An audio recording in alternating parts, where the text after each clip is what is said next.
Hello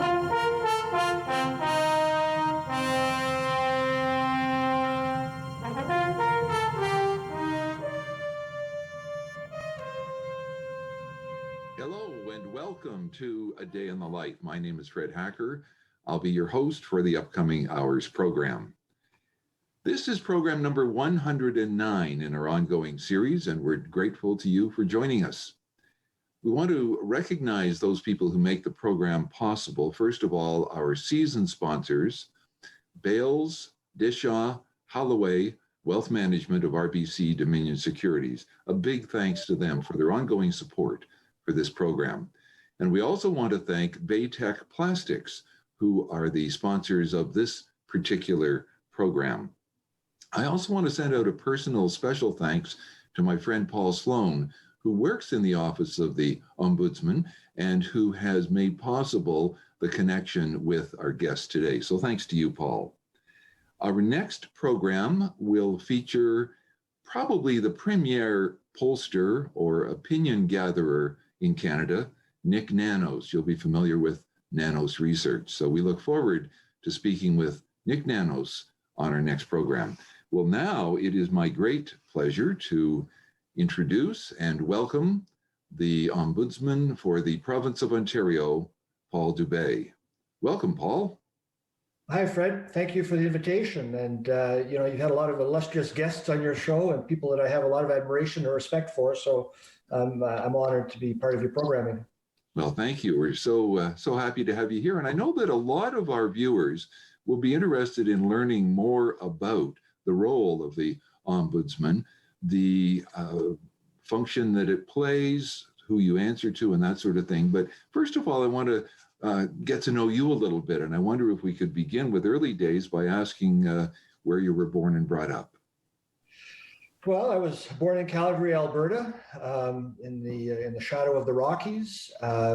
My father was from New Brunswick and moved out there working in the oil industry as a lawyer. He met my mom, who was of Ukrainian descent, and spent the formative years of my life. They're probably the first 11 years of my life in New Brunswick, in Alberta. Moved to New Brunswick after my mother passed away. I was fairly young. And my father remarried a wonderful woman who was a Ferguson. So now I say that I'm half French, half Ukrainian, and a fifth of Scotch. But so those were my beginnings. And I left New Brunswick at age 17 to go to Ottawa. And I think Ottawa became my adopted home over the years, where I did my undergrad and I did my articles as a lawyer, and spent a lot of time in my life there. And so Ottawa has a special place in my heart, but I feel fortunate to have lived in all parts of Canada. Well, let's back up a little bit, because the story is even a bit more international. You mentioned that your mother was Ukrainian by descent, but she had just returned from another part of the world, I believe, when your parents met. Well, that's correct. My mom was a nurse, a nurse in the army. And so she went over to serve in the Korean War.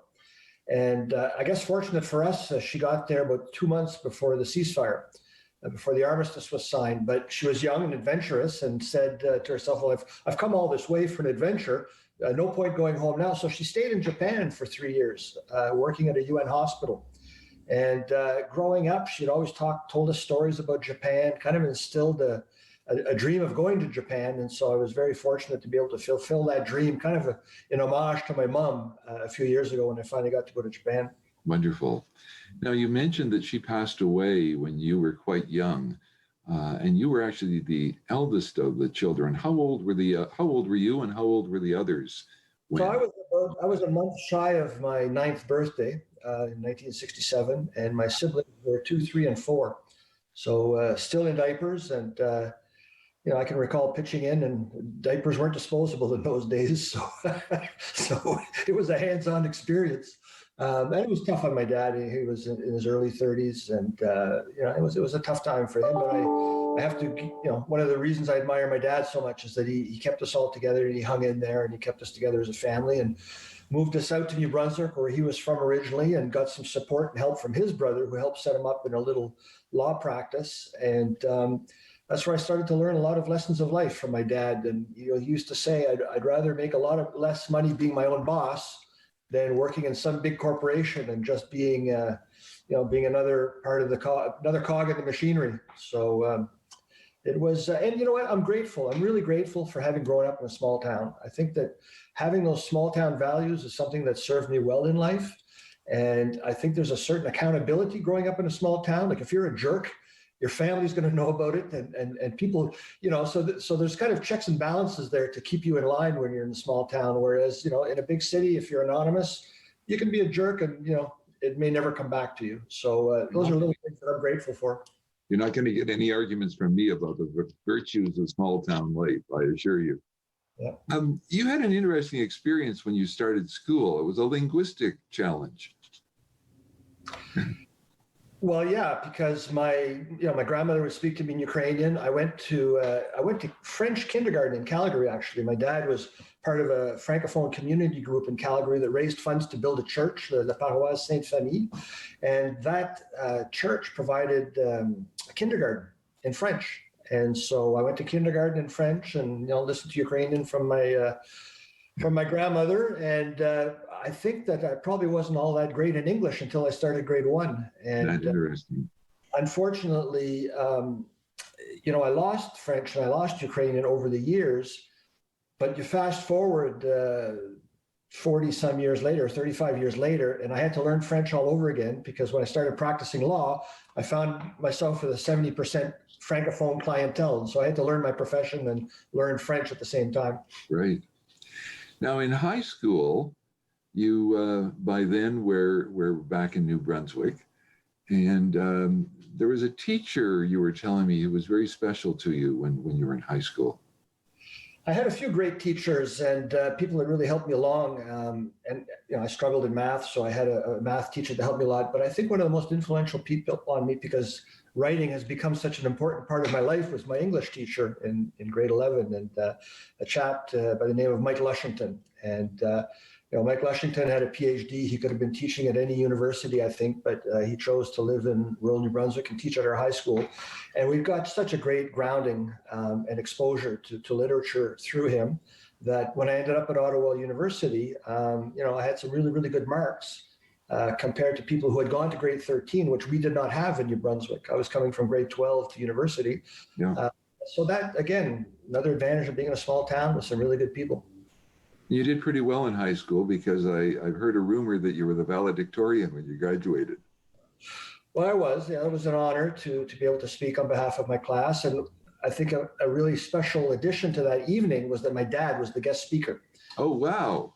My dad, local small town lawyer, was the guest speaker at the graduation, and I was valedictorian. And so I got to have my degree my diploma handed to me by my dad. That's nice. That's nice. Now, you mentioned earlier that you went to the University of Ottawa. Can you tell us what you studied there? Yeah, I studied political science.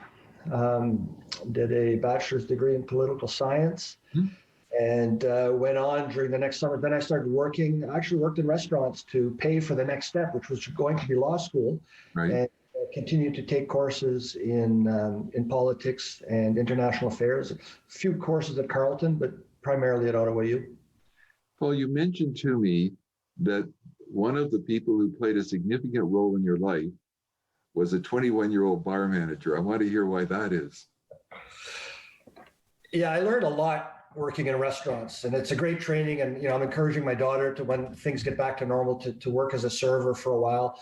It teaches you how you want to be treated and how you don't want to be treated by people. It teaches you to prioritize under stress. But I had an exceptional manager when I was working as a doorman at a bar in Ottawa. And, the way he corrected me, he'd come to me and say, "Paul, that's great. I appreciate the job you're doing. And I think if you do this way, and, it'll work better, but thanks, keep up the good work." And I thought, okay. And then later on, it dawned on me, he was correcting me. That didn't feel like a correction. It was so smooth. And so I adopted that. And the other thing that was important was that I knew he was going to say thank you at the end of every night. Didn't matter if you were a busboy, didn't matter if you were, the highest selling bartender, didn't matter if you were the DJ, rock star, whatever. He always said thank you to everybody at the end of the day. And I found myself working harder during the evening to earn that thank you that I was going to get. So it was quite motivating. And again, that's just a a good principle to have when you're dealing with people, and it stood me in good stead over the years. Following graduation from Ottawa, you went overseas for additional studies. Could you tell us about that?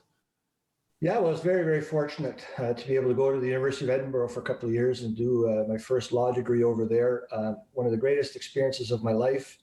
My grandfather, who I'm named after, had kind of put a bug in my ear when I was younger, saying, I wish one of my grandkids would be able to go to, Oxford or La Sorbonne or somewhere overseas. And I was able to do that. And it was a fantastic experience. And I don't know, Scotland, it gets in your blood, and it's a place that I still long to return to, and was very happy to bring my daughter there a couple of summers ago. Now, you mentioned your grandfather. Was he the one that was an elected politician? He was. My grandfather worked on the railway, and I guess he walked into a political meeting one night, and they said, yeah, we're looking for somebody to run as an independent. And he put up his hand and he said, I'll do it. And he got elected as member of parliament. And as an independent. As an independent conservative, I believe. Right. So my dad and his brother were at university at the time, and the story that I'm told is that the three of them had no money. Yeah. They would go to restaurants for dinner and get extra crackers for the soup. But one of the things that my grandfather observed, looking at all the more privileged people and more educated people that were serving as parliamentarians, he realized that the upper Canadians and the elite Quebecois were sending their kids overseas to study, and he said, "Well, I can't do that with my kids, but my dream is that one of my grandkids would do that someday." And so I was fortunate enough to live that out. So you got a bachelor's degree in law, an LLB, in Edinburgh, and came back expecting to practice law, no doubt.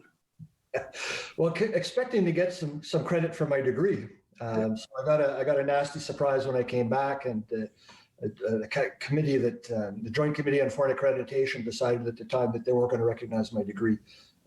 So I started over. I went to Windsor, and it was another great experience. And there was no such thing as wasted time at Edinburgh, and I had some great teachers, and it was all again, it was all worth it. But yes, I came back and converted to Canadian law by doing 3 years at Windsor University. And the contrast was quite stark. It was quite interesting because at the University of Edinburgh, it was more formal, and the professors, the lecturers would come out with robes on, and you weren't encouraged to exchange with them too much. You would wait for your tutorial to exchange. When I got to Windsor, we had pub night with the profs Thursday night at the Bridge Tavern. So it was a little bit more collegial and more informal, but both great schools. And again, I had a special place in my heart for the University of Windsor as well. Now, I have to say, you're one of the few people I know who has both an LLB and a JD. Most of us had to choose one or the other. Yeah, well, they were both LLBs originally, but then the universities in Ontario changed the, right. So it made it more, it made it simpler on my letterhead. Yeah. Once they converted to the JD. Yeah. Now, tell us where you articled. I articled with a firm that no longer exists, but it was called Ogilvy Renault. It was a Montreal firm, a very reputable firm, Norton Rose now. Had fantastic articles. I had one of my mentors there was a lady by the name of Heidi Paulowen, who's passed away now. She became a judge in Ottawa. And she took me aside one day. She says, "I'm going to tell you how to write a brief." And boy, did she ever. And that's, again, stood me in good stead because her written pleadings were impeccable. And that set the standard for what I aspired to going forward. And I learned some great lessons there. Great. Now, you were admitted to the bar in both Ontario and New Brunswick in 1992, according to my reading. And you then went into private practice. And a figure we've heard from before reappears in this. My father. Yeah. So I had a choice to make. Do I stay in Ottawa and work in a firm and work my way up the ladder, or do I do what my cousin did, who went to work with his father, who was quite established, a former politician, had left politics and went back to hang up his shingle. Of course, everybody was coming to him. He was quite a draw, and he just directed the flow to his son. And so first year out of law school, his son was very busy. And so my cousin and I met up in Montreal for a weekend, and he said, "You're crazy if you don't come home and try this out at least. So I did that. I said, well, I'll give it 3 years, and 3 years turned into about 15. But my cousin was quite correct, because I had what my dad jokingly refers to as a baptism by fire. I got admitted to the bar in Fredericton, and within days we were driving back down to Fredericton to go to the Court of Appeal, and my dad turned to me in the car and said, "You're arguing the case tomorrow." Wow. I said, "Dad, I've been a lawyer for 4 days." And he said, "You worked on the case 2 summers ago. You took it to trial. You did the research. You know the issues. Get up and do it." And so, within the first week of being a lawyer, I was at the Court of Appeal, and it just kept on going. He as well, handed clients and files and responsibilities to me, and I think I had a jury trial within the first 3 months. A homicide case. And, when you're in a small town, it's pretty easy to be a big fish in a small town. And as my dad says, you do what walks in the door. But it got very busy. And I, jokingly, I say I had 20 years experience in the first 5 years, and it's probably not that far off. I understand from my sources that you gained a pretty good reputation as an advocate, but perhaps more significantly in terms of what you're doing now, you gained a real understanding of the Charter of Rights and Freedoms and a love for procedural fairness. And that certainly would have stood you in good standing. You also had some roles in both the Bar Association and the Law Society. Briefly, Paul, could you tell us about those? Well, so when, within the first year or so of practicing law, I was elected as president of the county barrister society, the Restigouche County Barrister Society. And that was a fantastic experience too, because I learned, that accelerated my learning as well, because that gave me a seat on the Law Society Council. So that's the equivalent of being a bencher in Ontario. Right. And, so attending those meetings with, people that I originally found quite intimidating, I wondered what I was doing there at times, but, observing how these people operated and the standards at which at the levels at which they operated, I learned a lot, and it was a great experience. And then I learned about how enjoyable it was to participate in these bodies and to network with people and to be part of a profession that a very honorable profession that I was proud of, and to contribute. And so beyond the Law Society, I got involved in the Legal Aid committee as well, or the Legal Aid. I can't remember what they called it originally. It became the Commission for Legal Aid. Because most of my clientele was legal aid. I was representing people on legal aid certificates. That was probably 70% of my business. And so again, another great interaction. You became the first director of legal aid in New Brunswick. Well, no, I wasn't the director. I dealt with the director, but I became the first when they went to a public defender model. Public defender, okay. Had a public defender in each county. I became the public defender for Restigouche County. Okay. Now, from there you moved, or at least perhaps included, some public roles. And I wonder if you might tell us about your time with the Labor and Employment Board. Again, another fascinating learning experience. I was approached and asked if I wanted to participate as a vice chair of the Labor Employment Board. I jumped at the opportunity. I had done labor law in my articles at Oakville-Virano in Ottawa, so it was an area that fascinated me, and I've always really had a passion for administrative law. When I was in law school, I thought that was the most interesting subject. I guess I was a bit of a nerd. But so here was a chance to really to see and practice administrative law, in real life. So I was just very grateful for that opportunity. And again, another trip to Fredericton every month got me out of town. And it was, again, just a great learning experience. Now you'd be developing some skills there as well in terms of adjudicating. You'd kind of be a quasi-judge, wouldn't you? Sure. And really putting procedural fairness into practice, right? Which was great. And learning to listen to both sides of the argument and employing an old adage that I used to hear from time to time: doesn't matter how thin you make the pancakes, there's always two sides. So, and something I really enjoyed sitting adjudicating those hearings was that I got to see some of the best lawyers in Eastern Canada appear before me. Right. And that role enabled me to become a better lawyer myself, right? Because I learned from the people pleading before me. Some of the, it made me a better lawyer. Now, at about that stage in your life, you made a move to Ottawa. Yeah. Do you mind telling us sort of what prompted that and where you went?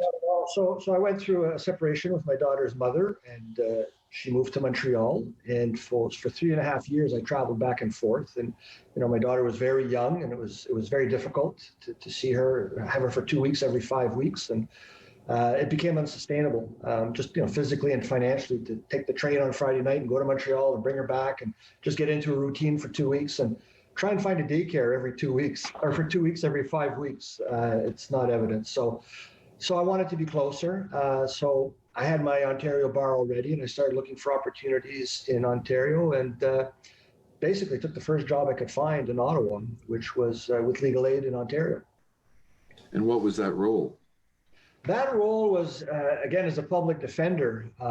There was a bit of a work to rule campaign going on that I wasn't fully aware of before I left. And so lawyers were refusing legal aid certificates in protest of the weak tariffs. And so what the government did in response was set up a staff lawyer model, a criminal law office in Ottawa, funded by full-time legal aid lawyers to deliver services. And so I accepted that, but I walked into I think I was perceived as a bit of a scab. And I ran into a fair amount of resistance from the local bar, and a lot of people wouldn't talk to me for a while. So that was a tough time. That was a difficult Very time. unpleasant, yeah. Very unpleasant. And, I went from doing jury trials and murder trials and being on the Law Society and having a pretty significant profile to, I remember a client in Ottawa telling me one time, "You can't be any good, you're free." There is some psychology there too, isn't there? Yeah, but in life, sometimes you have to take a step backwards to make a move forward. And so what that did, that gave me a profile, again, the profile of a public defender. And when the next opportunity arose and the government was looking to appoint a taxpayers ombudsman to promote the Taxpayer Bill of Rights, I convinced them that I fit the bill. Now, did you have to have a knowledge of the Income Tax Act of Canada, which is virtually an incomprehensible document, as you know? Yeah. So when I interviewed for that job, I got wind that they had created this Taxpayer Bill of Rights at the Canada Revenue Agency. And the government had promised during the election to create a position, a taxpayers ombudsman, to uphold and promote those rights. And so when I got wind of that, I applied for the job. And I was told, well, that's not really what we weren't considering a criminal lawyer. I mean, this is the Canada Revenue Agency. This is tax. I said, yes, but the role of the Taxpayers Ombudsman is not to deal with the administration of the Income Tax Act. It's not the calculations. It's not about how much you owe. It's about the service you're getting and whether you're treated fairly or not. And the Taxpayer Bill of Rights was very similar in basic concepts to the Charter of Rights and Freedoms, right? You have the right to know the case against you. You have a right to be heard. You have a right to clear, accurate, and timely information like disclosure. And I said, I think I've litigated the Charter of Rights and Freedoms up to the courts of appeal and even the Supreme Court. I took one case to the Supreme Court, the pleadings. I said, I think I can handle this. So I convinced them. And I was very grateful for that. It was a great transition for me. I did not mind at all leaving behind the adversarial nature of law and litigation, which I look back on now and realize it was never a great fit for me, personality-wise or temperamentally. I much prefer the collaborative approaches, the problem solving, and looking to resolve issues collaboratively.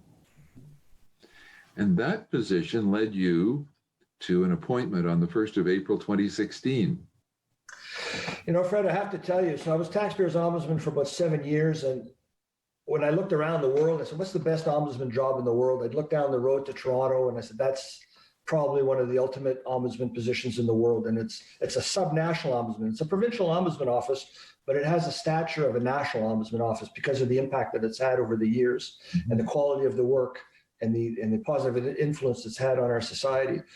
But I would not even say that out loud, because I just never thought the opportunity would arise. And 5 years ago or so, I saw an ad in the paper, and I couldn't believe my eyes. And so applied, went through the process, and was very fortunate, very blessed to get this position, which is the epitome of my professional career. I think I have the best job in the world. It's wonderful to hear. Now it's a 5-year appointment. And so several weeks ago, we received news that you had been reappointed for a further 5-year term, and that the decision of the Legislative Assembly was unanimous. So I want our viewers to know that the entire, despite political party differences, your appointment was made unanimous. Well, let's talk about the role. Sorry, you wanted to say something? No, I was just going to say that getting up in the first place, the first appointment was, the epitome of it, being renewed, a chance to continue for another 5 years, because there's so much work yet to be done. And a lot of the first 5 years involved growing and building the office. I'm just very grateful, and I'm blessed to have the best team imaginable. And to work with the people I work with is just an honor and a privilege.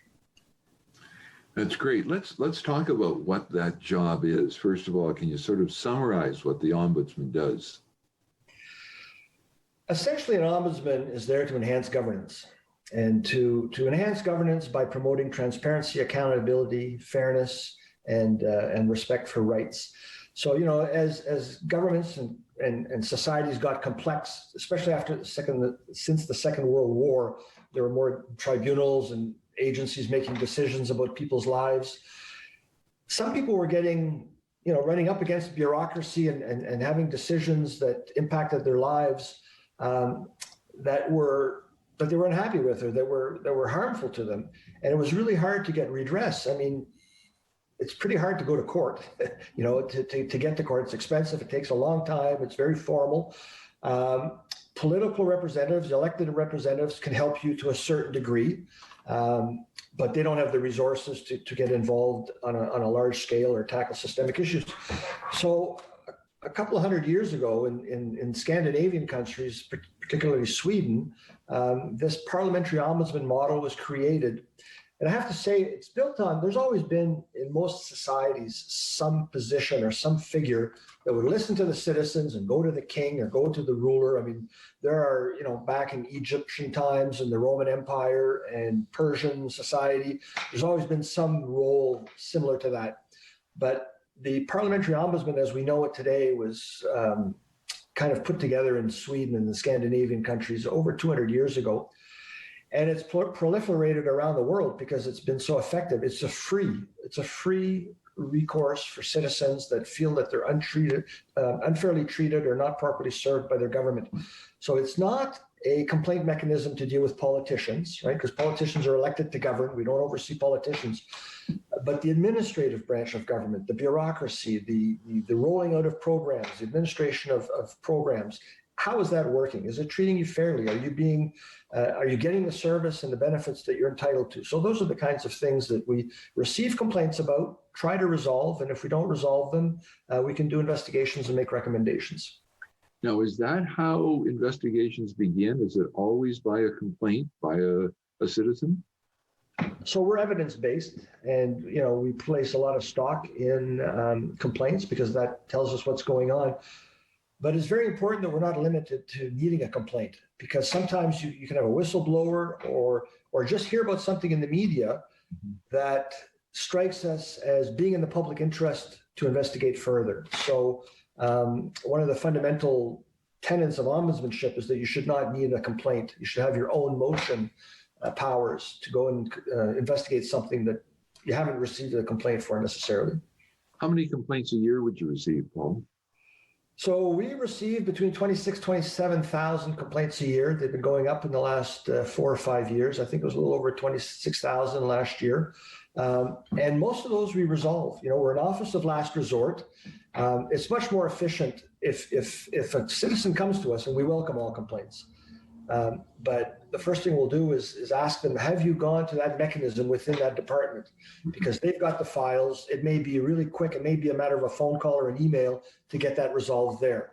But we don't just send them on their way. We'll accompany them or assist them in that referral, and we welcome them to come back. So we say, well, try that mechanism, and because they've got the information, and if a review at that public sector body does not bring you satisfaction, then come back to us. And we can escalate it. We can sometimes shine a light on the situation, get a higher level of attention. Most civil servants want to do a good job. That's been my observation. But sometimes they're hampered by procedures, by systems, by rules that they have to follow, and they don't have a discretion to diverge from that. And sometimes rules and procedures can result in unfairness if they're applied universally. And so that's where we come in, and we can escalate a matter. And so 62% of the cases that we get, we resolve within 2 weeks. Now, to whom do you answer? Well, I'm accountable to the people of Ontario. I'm appointed by the Legislative Assembly, and as you pointed out, a unanimous decision of the Legislative Assembly. I submit my reports, my annual reports, my special reports to the Speaker of the Legislative Assembly. So I'm an officer of the Legislative Assembly. There are a few independent officers, the Auditor General, the Chief Electoral Officer, the Integrity Commissioner, the Ombudsman. And so we're accountable to the people of Ontario through the legislature. And what's your relationship then with the government of the day? Well, it's not there's not much of a direct relationship to the elected government. Right. Most of our dealings are with the departments and the ministries. From time to time, if we do launch an investigation into a particular ministry, as a courtesy, I will call that minister and give them a heads up, because one of my mottos as ombudsman is no surprises. Right. This is about finding solutions to problems. I say my job, my primary function of my job is not to name, blame, and shame people. Right. It's to find solutions to problems, and so. We'll give them a heads up. But most of our dealings are with the deputy ministers and the public service. Now, is there recourse from a decision you make, or is? Yeah, there is the option of judicial review. And if people, if I decline to investigate something, or if I decline a complaint because I feel it's not within my jurisdiction, there's a provision within the Ombudsman Act that that party, or I can do it, we can make a reference to divisional court and ask for an interpretation and a determination on whether it is indeed within our jurisdiction. Okay. Now, there have been some big changes in the scope of the duties of the ombudsman in recent years. Your mandate has, for one thing, has grown considerably. Can you tell our viewers how that's changed in the last few years? Yes, indeed. So we've probably been in growth mode for over 5 years now. It started just before my arrival when we were given, let me back up a bit. The Ombudsman's office has existed since 1975. And traditionally, the oversight or the jurisdiction of the Ombudsman was to oversee the provincial government administration. And that was typically around 500 departments, agencies, tribunals, that kind of thing. So just before my arrival in 2014 and 15, that jurisdiction was expanded to add 444 of Ontario's municipalities. Well, that's all of them, 444 municipalities, school boards, and universities. So that brought us from 500 public sector bodies to about 1,000. Wow. And so that was quite an undertaking. And I arrived on the scene just as that was rolling out. And so we reached out and we did a lot of relationship building. The team did some fantastic planning for this. And I think that it was quite successful in rolling out that jurisdiction. And then we were just about hitting our cruising speed when in 2019, we were given additional responsibilities for children and youth in care and French language services. The former office of the Child Advocate and the French Language Services Commissioner were rolled into our office, amalgamated, and it's been busy. What did that additional mandate do to the size of your office staff? So when I was appointed ombudsman, I think we were about 85 in terms of staffing numbers. With the addition of municipalities, school boards, and universities, that brought it up to 144, and now we have a complement of 186 people. Wow. So it's growth. It's exciting because it provides us opportunities to do what we do for more people in more contexts, right? So resolving those complaints, shining a light on systemic issues, driving positive change, making things better, getting resolutions for people. Now we can do it in a broader context, and it's a very exciting time. Now, you have obviously been impacted by COVID, as has most of the world. What's it done to your operation? It's been challenging. Like everybody else, on March 16th, we got the word that the state of emergency had been declared and that we had to work remotely, like the public sector and the public service has. So again, credit to my team. I have this fantastic team that really made this work. And we were fortunate that most of our staff had laptops. And so then it was a matter of getting them encrypted and making sure everybody had the connectivity, and later on getting them, headsets and monitors and that kind of thing. So that was not bad. And I think we've been pretty successful in maintaining a good level of efficiency and effectiveness, but it's not the same because a large part of our role is investigating and interviewing people. And you can interview people as we're doing now, but it's not the same. It's not the same as being in the same room with somebody, especially when you're trying to build relationships and reach out to new stakeholder groups and build trust and confidence. It's a bit of a hindrance, but we're making the most of it. I have to say the biggest challenge and my biggest concern, what was keeping me up at night for the first couple of months, was inmates in correctional facilities, because we had to vacate our offices. There was nobody there to answer our 1-800 number phone line. And we were not there to receive the mail. And inmates in Ontario can send confidential blue letters to the Ombudsman that nobody can touch. And there was nobody there to receive those for a while. But I have to say, we reached out to the Ministry of the Solicitor General, had some conversations with the Deputy Minister, who was very engaged, and we came up with some temporary solutions, which was giving the inmates phone cards and giving my staff cell phones. That worked for a while, but it was not optimal. And eventually we established 5 new toll-free lines in our office, and the calls have been returning to normal volumes, and we're grateful for that. Good. Now you've done some work internally, and I was interested to read about this, that you're training your own staff in some of the ways that you would like to see reflected in the rest of government. For example, your Indigenous outreach and cultural safety program. Briefly, Paul, can you tell us about that? So one of the things that I was asking myself when I became Ombudsman of Ontario was, how relevant are we and how helpful are we to the Indigenous peoples and communities in Ontario? And I think most of our contact and connection was in the correctional settings. Yes. And so I thought, well, that's not, there's more that we can do, surely. Whether it's natural resources or education or healthcare, there are other areas in which the provincial government intersects with Indigenous communities. And I was inspired by some of my colleagues in Australia and other parts of the world that have what they call Aboriginal action plans.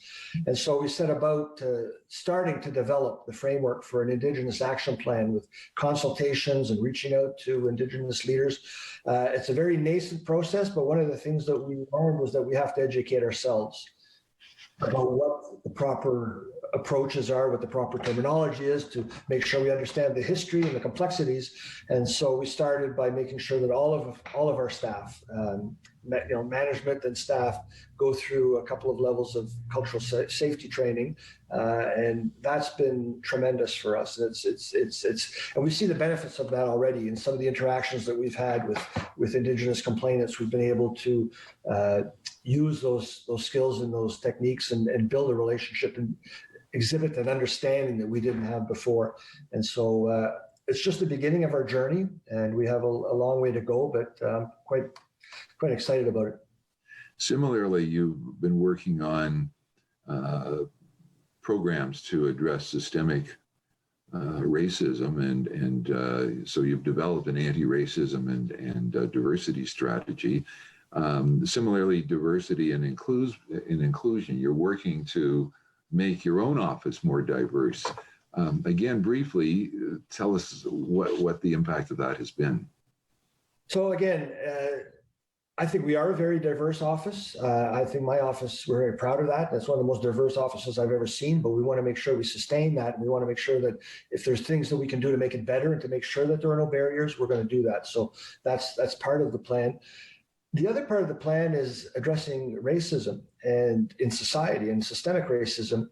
And, the people that work for us, the people that come to the Ombudsman world are passionate and they're very dedicated to social justice. And my staff started asking me, what more can we do to address racism? What more can we contribute to anti-racism? And so we started developing an anti-racism plan, and it occurred to us that, we're very good at collecting data and stats. We're uniquely positioned to assess complaints from the people of Ontario as to what's happening.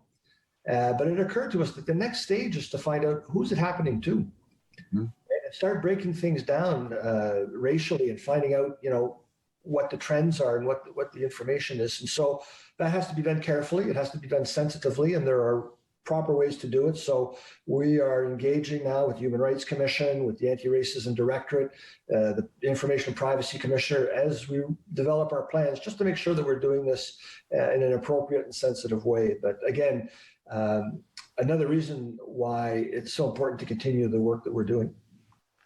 Paul, about a year ago, your confreres developed some principles to apply to the work of ombudsmen internationally called the Venice Principles. What's the impact of that on your operation? Well, I think it's a tremendous impact around the world. I think it's the European Commission had recognized that the Ombudsman institution is a really crucial feature of democracy, of functioning democracies. Having that safety valve, having that resource for citizens to go and raise issues and raise complaints that is accessible, that it's free, and that it's listened to, that has an impact. But it's pretty easy to set up an office and call it an ombudsman without giving it the proper resources, the appropriate degree of independence, and ensuring that it does have the desired impact. And we've seen that over the years where, offices that are within a department or beholden to a minister, for example, they're called an ombudsman, but they're not really as independent as they should be, and they're not likely to have this kind of impact. So the European Commission recognized that, and they sought input from around the world, and they came up with what is called the Venice Principles, a set of 25 fundamental principles that establish the benchmarks on how an ombudsman office should be set up in terms of the appointment, the security of tenure, the remuneration, and crucially the independence.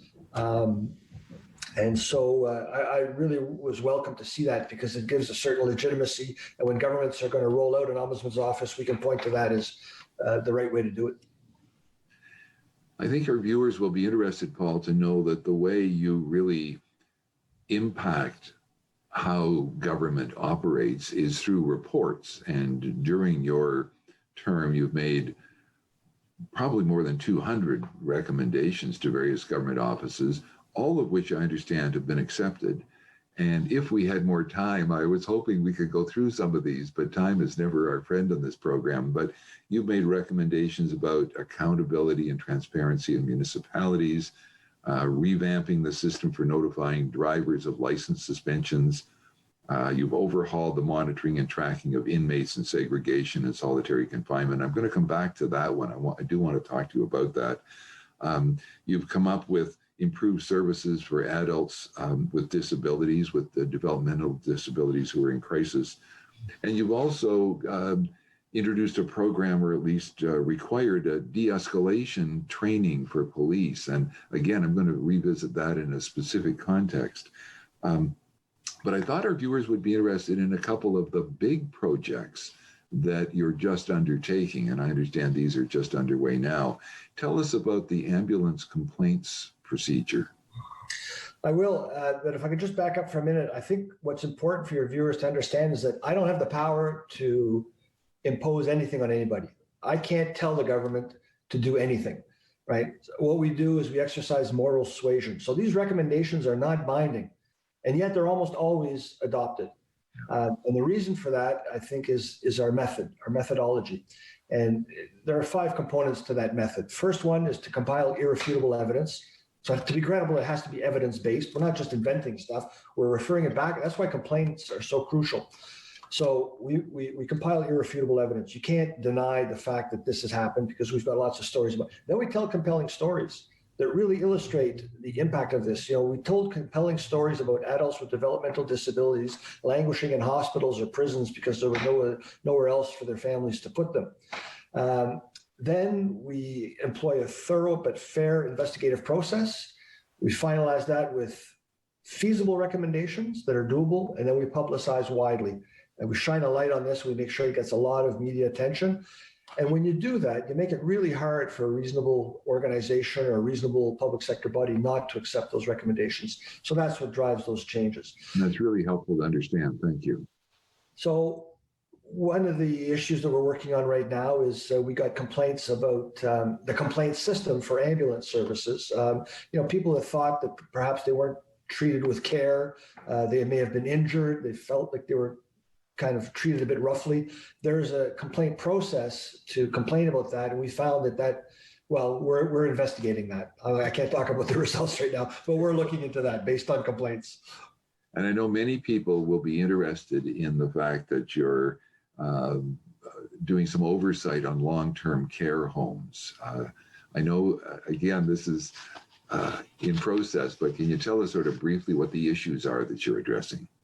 Well, certainly. I think that I have a very broad jurisdiction, but one of the things that we did not have a direct line of sight into, one of the things that I do not have jurisdiction over is hospitals and long-term care homes, because there is a patient ombudsman for that.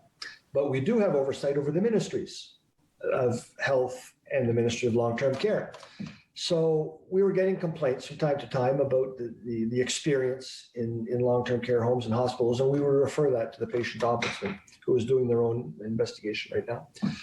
But when I read that Canadian Armed Forces report as to what they had observed when they were called into long-term care homes in Ontario, and given the stats and the number of people that had died and the high rates of infection, I was compelled to act. I said, we have to do something. And even though we don't have direct jurisdiction over the situation on the ground, we do have oversight of the ministries that oversee all this, and we have to contribute to this conversation. We have to contribute our skills, our expertise into proposing solutions. And so that's the genesis of this current investigation into long-term care. Now, a couple of the areas that you've looked at that I think our viewers will be familiar with because they were highly publicized. One of them was jail segregation and the matter of Adam Capet, who spent 4 years in solitary, and you did an extensive report on that. The title of it was Out of Oversight, Out of Mind. Tell us the background and briefly, and we are running out of time, I'm afraid. So this all started with a call from the former Chief Commissioner of the Human Rights Commission, who had gone up to Thunder Bay Jail to visit, and she called me visibly shaken. And she says, Paul, you're not going to believe what I just saw. I'm the Chief Commissioner of the Human Rights Commission, but you're the Ombudsman. You need to know about this. To make a very long story short, this young Indigenous man had been languishing in solitary confinement in a cage encircled with plexiglass with the lights on 24 hours a day. And he had been in segregation at various stages for over 4 years, to the point where he was losing his ability to speak and to verbalize and to communicate. So the next day I sent up a couple of investigators to check out the situation, and we within a few days launched an investigation. And what we found was that there was just an inadequate system for tracking. And it started with the definition. Segregation was defined as a certain part of a prison. So if you were locked up for 23 or 24 hours a day, but you were in another part of the prison, well, you weren't in segregation, so that didn't count. And so the safety mechanisms for segregation were not triggered. So that was one of our first recommendations, was change the definition of segregation to relate to the conditions of confinement, not the space in the prison. And so what we did is we added our voice to the calls by the United Nations and the Human Rights Commission and the Correctional Investigator of Canada to enhance the oversight of segregation. And, the correctional officers, they want options too. The correctional officers are often telling me we need more tools, we need more skills to handle people with mental disabilities. And so it's in dire need of attention. Another case that I suspect most of our viewers will have heard of is the Sami Yatim, high profile. I guess it'd be almost 8 years ago now, where he was shot by the Toronto police.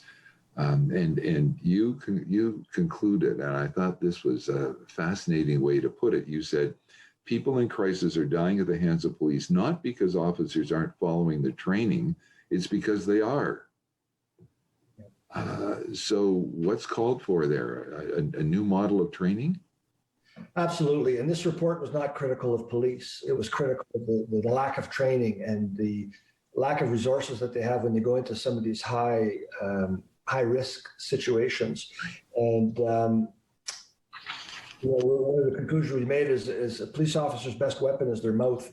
But what happens is the use of force model was outdated. And that use of force model that emphasized establishing authority control and yelling commands and then drawing your weapon and yelling more commands, that probably works with a bad guy, a bank robber, somebody who is rational. But for people in crisis, that does not work. That just escalates the situation. And it's more likely to lead to an adverse reaction, and that's what we've seen over the years. And there have been dozens of coroners, studies, and hundreds of other recommendations. And so what we said is the time for study and is long past. Come up with a new use of force model, lengthen the training. The basic constable training at the Ontario Police College is only 12 weeks, and most other police forces it's a lot longer than that. And so we called for a new program to emphasize and standardize de-escalation training across the province. Good.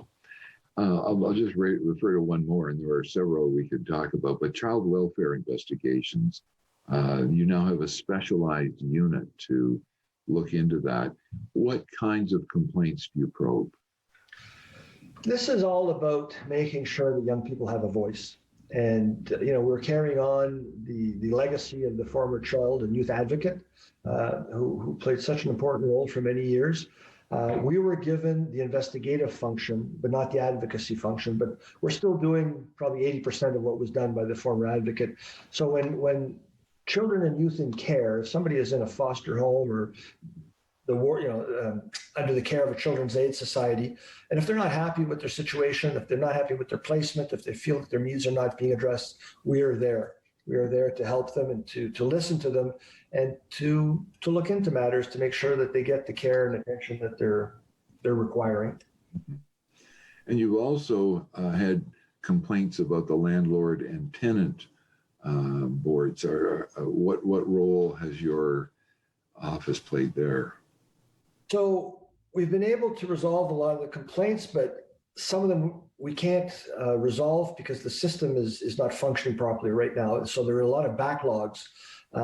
There were adjudicators that went on that were not appointed or retired. So there was a shortage of adjudicators, shortage of resources, and so a backlog built up. I'm quite encouraged with the way this is being tackled right now, and there's progress being made, but we're looking into the causes of those delays, and we're going to propose some solutions. Mm-hmm. You have played a role in some international ombudsman organizations. Can you tell us briefly about that? Because I was intrigued by your comment that you think the Ontario Ombudsman is one of the senior offices of its sort in the world. And that's evident by the fact that you played a role internationally. Can you just briefly address that for me? Sure. Well, so the types of results that we get and the quality of our work, I think, is what put us on the map. And a lot of that was due to the impact of the systemic investigations. And this goes back for several years, whether it's investigations into Ontario Hydro, into the lottery system, into newborn screening. So I've been very fortunate to just carry on the tradition of having a lot of impact.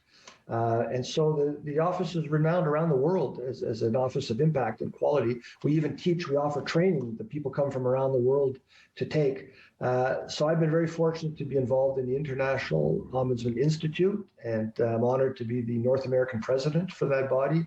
And again, it's just another group that I am privileged to be a part of, and the interactions that we have, and the collegiality and the mutual support in this organization is fantastic. And I really look forward to the time when we can get together again in person, because this is one of the best groups of people that I've ever been involved with. Well, we've certainly benefited from the insight you've given us. I want to get to know you a little better just before we finish, Paul. So you mentioned your daughter. How old is she now? My daughter just turned 18 last week. Wow. Yeah, the love of my life. She lives in Montreal, and I'm very proud of her. She's a wonderful young woman. And she is in your world now then? Yeah, COVID has put a crimp on the frequency of our visits a bit, and I won't put her on a train or a plane, but I have managed to drive down to Montreal to see her. We're in a bubble together, so good. Yeah. You have had a lot of your spare time has been spent outdoors. So I guess my question is, what's an outdoorsman doing in downtown Toronto? I went for a walk this afternoon, and I found some really nice places to walk in Toronto. So that's helping me. It's helping my mental health. Doing 8-9 kilometers every day.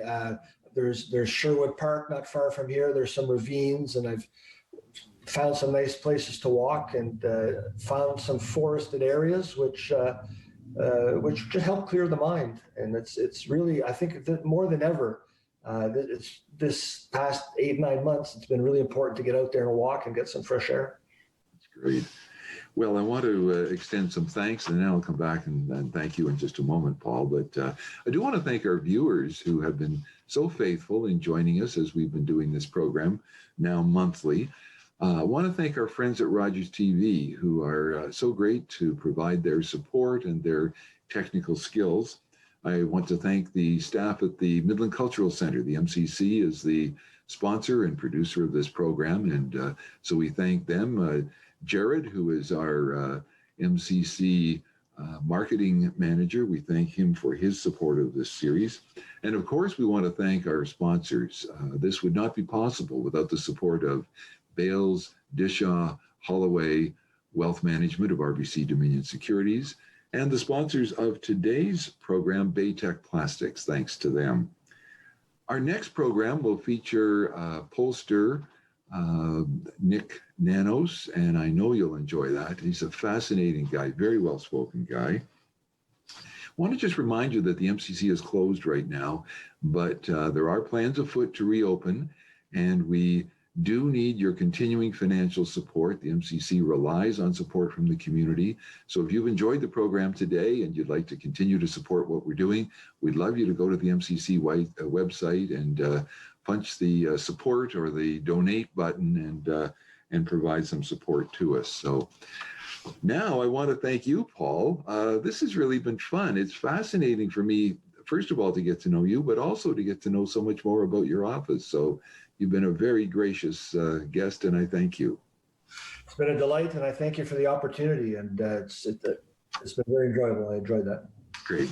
Thank you, Paul. Thanks to everyone for watching. We'll see you next time. Bye for now.